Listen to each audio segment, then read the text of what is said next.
Hello hi నమస్తే welcome back to my channel Dhamaka Divya. So ఈరోజు మీకు అర్థమై అయిపోయి ఉంటుంది, థంబ్నెయిల్లో చూసి ఉంటారు కదా, మీకు చాలా మటుకు మ్యాటర్ అర్థమైపోయి ఉంటుంది. అవునండి, మా చిమ్నీ అనేది నా వల్లే పోయింది. నేను ఒక డిజాస్టర్ పని అయితే చేశాను. అదేంటో కాదు, యాక్చువల్లీ మనం సమోసా మిరపకాయ చేసుకుంటాం కదా, దానికోసమని నేను ఆయిల్ అయితే పెట్టేశాను. ఆయిల్ పెట్టేసి అక్కడ మా వారు ఏదో హెల్ప్ చేస్తాము అని చెప్పి మా వారి కోసమని అటు వెళ్ళిపోయాను. ఇంకా అలాగే వెళ్ళిపోయాను. అది కాస్త ఇక్కడ ఆయిల్ పెట్టిందంతా మా ఫైర్ వచ్చేసి ఇది చూస్తున్నారు కదా, ఇలా అంతా ఫైర్ అంటుకొని ఇక్కడ లైట్ ఉంటుంది, ఇలాంటి లైట్ ఒకటి ఉంటుంది. ఈ లైట్కి ఇక్కడ అంటుకొని ఇది మొత్తం మోటార్ అంతా కూడా కాలిపోయింది. కనీసం దాన్ని ఏదైనా సర్వీసింగ్ ఇచ్చేది చేద్దాము అన్న కాన్సెప్టే లేదు, అంత దారుణంగా అయిపోయింది.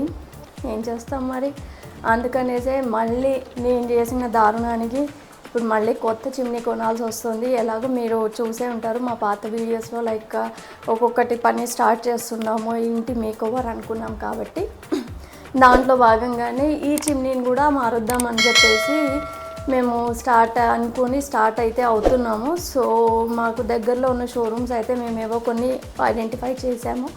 సో ఆ షోరూమ్కి వెళ్ళి ఎలా ఉన్నాయి ఏంటి, మా బడ్జెట్లో ఉన్నాయా లేదా, మాకు అవుతుందా లేదా, ప్లస్ మా రిక్వైర్మెంట్కి తగ్గట్టుగా మా మెజర్మెంట్స్కి తగ్గట్టుగా ఉన్నాయా లేదా చూసుకొని డిసైడ్ అవ్వాలి. So let's go.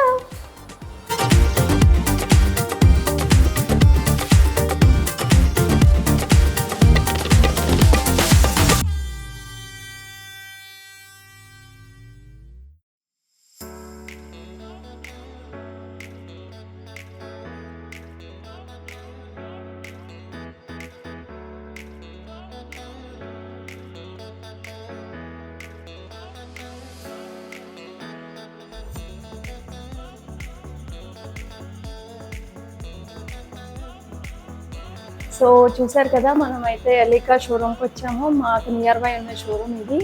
అండ్ ఇక్కడ వర్ల్పూల్ వాళ్ళకు కూడా ఉన్నాయి, బట్ మా బడ్జెట్లో మాకు కావాల్సిన రిక్వైర్మెంట్స్ అన్నీ కూడా ఎలికా బ్రాండ్లో అయితే ఉన్నాయి. So we are going with this chimney. ఇదైతే మాకు చాలా నచ్చింది. అంటే ఇది డిస్ప్లే పీస్. సో ఇది విడ్త్ వచ్చేసి 90 సెంటీమీటర్స్ ఉంది, బట్ మా రిక్వైర్మెంట్కి మా చిమ్నీ ప్లేస్ వచ్చేసి 60 ఉంది. సో మేము 60 అనేది అయితే ఆర్డర్ ఇచ్చాము. హోప్ఫుల్లీ ఈరోజు సాటర్డే కాబట్టి మండే వచ్చి ఇన్స్టలేషన్ చేస్తాము అని చెప్తున్నాను. అండ్ ఇది ఎందుకు నచ్చింది మాకు అంటే, దీంట్లో ఉన్న ఫీచర్స్ అన్నీ కూడా చాలా బాగున్నాయి. అండ్ మోస్ట్లీ మనకు చిమ్నీలో కష్టమైంది వచ్చేసి క్లీనింగ్ పార్ట్. ఇక్కడంతా ఆయిల్ జిడ్డు ఇదంతా అంటుకొని మన క్లీనింగ్ అనేది చాలా కష్టమవుతుంది. బట్ దీనికి ఈజీగా ఉంది. ఇలా నాబ్స్ ఓపెన్ చేసేసి ఈజీగా బ్రష్ పెట్టేసి క్లీన్ చేయొచ్చు అని అయితే సజెస్ట్ చేశారు. అండ్ ఇదంతా కూడా సెన్సార్ బేస్డ్ అండి. జస్ట్ ఆన్ చేయడము, మనం ఇలా అన్నామంటే చక్కగా ఆన్ అయిపోతుంది. మనం వండుకునే ఐటమ్స్ని బట్టి మనము ఆ నంబర్స్ అనేది అయితే పెంచుకోవాలి, స్పీడ్ అనేది అయితే పెంచుకోవాలి. ఎక్కువ ఆయిల్ ఫుడ్, ఎక్కువ స్టీమింగ్ అది ఉంది అని అంటే నెంబర్ పెంచుకోవాలి. లేదా లైట్గా చేసుకుంటున్నాము నార్మల్ కుకింగ్ అంటే 1 or 2 maximum 3 లోపల పెట్టుకుంటే చాలని కూడా చెప్పారు. అండ్ అందుకనేసి మాకు ఇదైతే చాలా నచ్చింది. సో చూడాలి, మన ఇంటికి వెళ్ళిన తర్వాత ఇది ఫిట్ అయిన తర్వాత ఎలా ఉంటుంది ఏంటి అనేది చూపిస్తాను. Stay tune. సో ఫ్రెండ్స్ చూస్తున్నారు కదా, ఇది మన ఓల్డ్ చిమ్నీ. అండ్ చూపించాను కదా ఇది వరకు, ఇది ఇలా జరిగిపోయింది. ఇది దీని పరిస్థితి.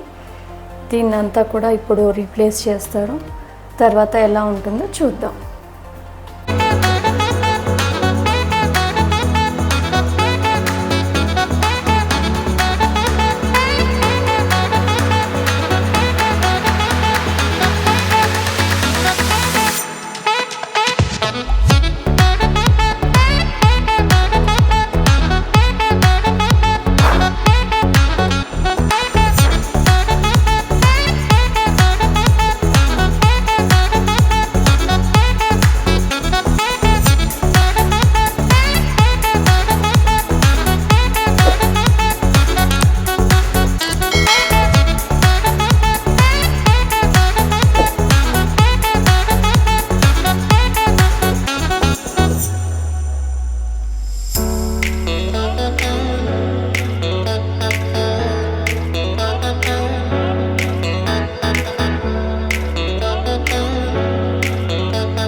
సో అదండి, చూసారు కదా మన ఎలీకా చిమ్నీ అయితే వచ్చేసింది మన ఇంటికి.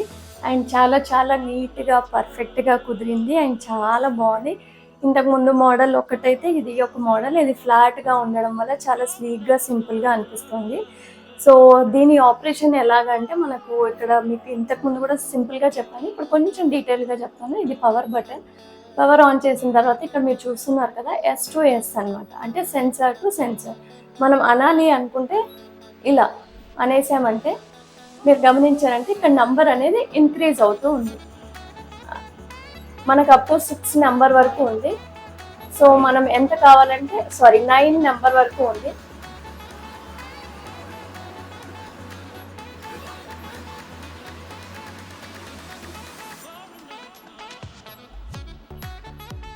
లేదు మీరు అలా సెన్సర్ చేయలేను అనుకుంటే మీకు ఇంక్రీజ్ అండ్ డిక్రీజ్ బటన్ కూడా ఉంది, మీరు అది కూడా ఆపరేట్ చేయొచ్చు, లేదా మీరు సింపుల్గా సెన్సర్ అన్న ఆపరేట్ చేయొచ్చు. అండ్ ఇక్కడ ఈ ప్రొఫైల్ చూసారు కదా, ఇది వచ్చేసి ఆయిల్ని స్టోర్ చేసేది. మనం ఎక్కువ వాడిన తర్వాత చాలా రోజులకు ఆయిల్ని అయితే పీలుస్తుంది కదా, అదంతా కూడా వెళ్ళి అక్కడ స్టోరేజ్ అవుతుంది, అంటే జిడ్డులాగా ఫామ్ అవుతుంది. మనం చక్కగా క్లీన్ చేసుకుంటే, సింపుల్గా అలా తీసేసి క్లీన్ చేసుకుంటే సరిపోతుంది. అండ్ మీకు స్టోర్లో చూపించాను, ఇది క్లీనింగ్ ప్రాసెస్ కూడా చాలా ఈజీ అండి.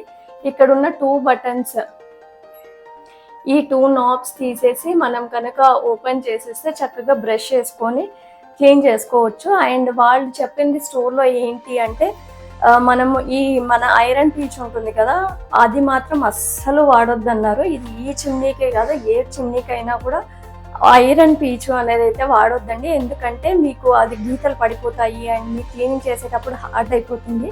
సో ఆయిల్ పీచ్ అనేది వాడొద్దు, చక్కగా ఒక బ్రష్ ఒక స్పాంజ్ అలా పెట్టుకొని క్లీన్ చేసుకోండి. అండ్ ఫైనల్గా నేను చెప్పొచ్చేది ఏంటి అంటే, మీరు కానీ మీ పిల్లలు కానీ ఇంట్లో ఎవరు వంట చేస్తున్నా కూడా ఆయిల్ దగ్గర మాత్రం చాలా జాగ్రత్తగా ఉండండి, ఎందుకంటే ఇలాంటి భారీ మూల్యం చెల్లించాల్సి వస్తుంది ఒక చిన్న తప్పు చేసినందుకు లేదా మర్చిపోయినందుకు. ఇలాంటి మళ్ళీ భారం ఎందుకు పెట్టుకోవాలి, మనం కొంచెం కాషియస్గా ఉంటే బెటర్గా ఉంటుంది కదా. So be safe and hope you like this video. ఈ వీడియో కనుక మీకు నచ్చినట్లయితే please do like, share and subscribe to Dhamaka Divya.